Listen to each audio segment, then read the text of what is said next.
Karibu mpenzi mtazamaji, ni siku nyingine tena tunakutana kwenye chaneli yetu ya Kiroho Safi TV. Chaneli yetu inaendelea kukumbusha mambo mbalimbali ya jamii yetu ya kabila ya Kigogo. Leo ni siku nyingine tena tunawaletea pale tulipoachia kwamba kijana wa Kigogo ili ampate mke anatumia taratibu zipi. Tuliona mali, mapatano ya mali wameshapatana. Leo tutawaletea namna kupeleka mali wanafanyaje. Ni mimi yule mtangazaji wako Peter Laurent Timotheo Bunzu Mtonyo. Karibuni. Nzala itamira gakomero. Baada ya kukubaliwa, familia ya kijana husubiri siku ya kupeleka mahali. Kama mali iko pale pale, kama wanazo mali, basi hutoa mali walizonazo, lakini kama hawajajiandaa basi hurudi kwa ajili ya kujiandaa kwenda kupeleka mali. Na kama wanazo hata nusu wanatoa. Kwanza shughuli hii lazima uhusishe mjomba, kwa sababu bila mjomba shughuli hii haiwezekani. Hata kama mjomba ana dharura, husubiriwa mpaka aje kupata nafasi ndipo waende kupeleka mahali kwa binti wa Kigogo. Baada ya hapo, taarifa kupelekwa kwa familia ya binti kwamba wauaji wako tayari kuleta mahali. Na familia ya binti hualika baadhi ya ndugu na jamaa na huandaa chakula kwa ajili ya kuwakaribisha wageni. Na vile vile familia ya muuaji nao hualika baadhi ya ndugu akiwepo mjomba kwa ajili ya kupeleka mahali. Lazima kuwe na mbuzi mmoja inaitwa Etani, maana mbuzi ya mjomba. Kwa kawaida huwa ni siku ya furaha kwa familia zote mbili, familia ya kijana pia familia ya binti. Baada ya mahali kutolewa, vigelegele huanza kwa familia ya binti, pia familia ya kijana hupokea vile vigelegele. Utasikia kina mama wa familia ya kijana kupiga vigelegele na kusema chamsola, chamsola, chamsola. Ndipo shamla huendelea, watu hupeana mikono na kuendelea na taratibu zingine za kupata chakula.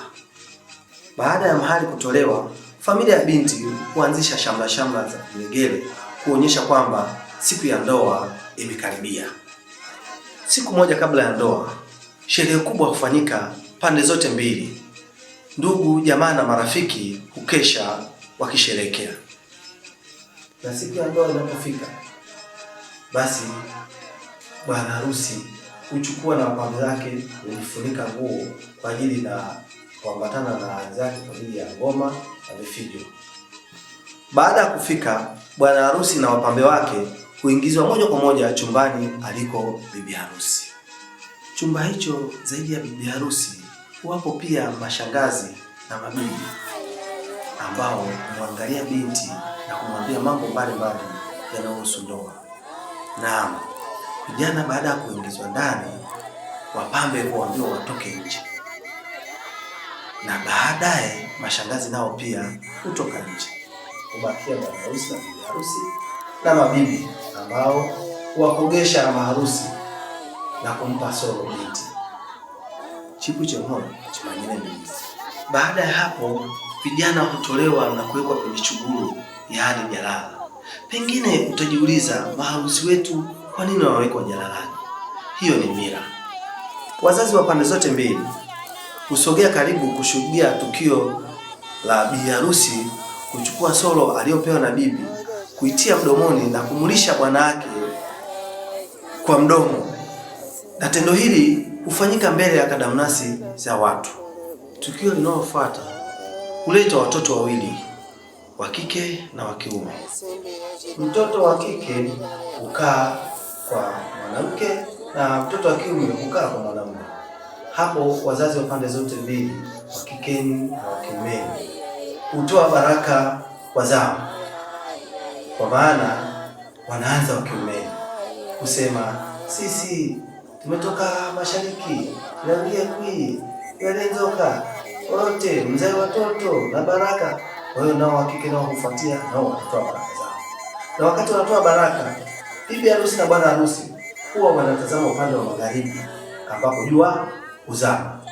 Hiyo huwa ni imani kwamba kuna nguvu za kimungu kule upande wa magharibi.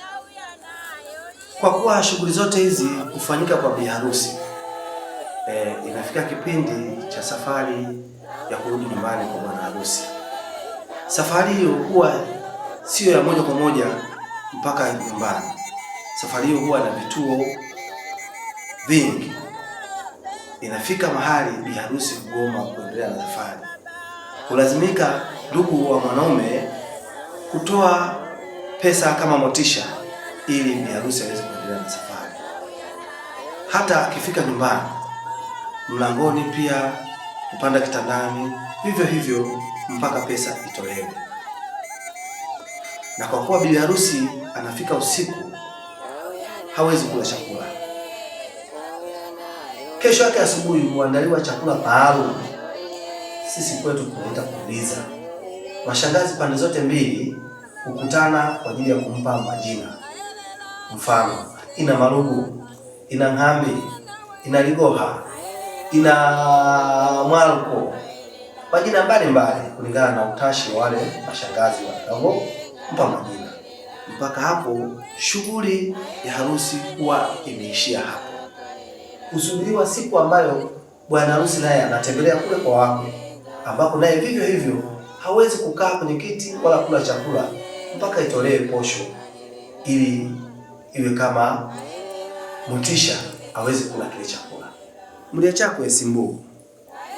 Kwa leo naomba tuishie hapo. Lakini nakuomba mpenzi mtazamaji, uendelee kufuatana nami ili kujua mambo kede wa kede ya mila na desturi za makabila mbalimbali. Asante. Mchiwa nayo kaungwaga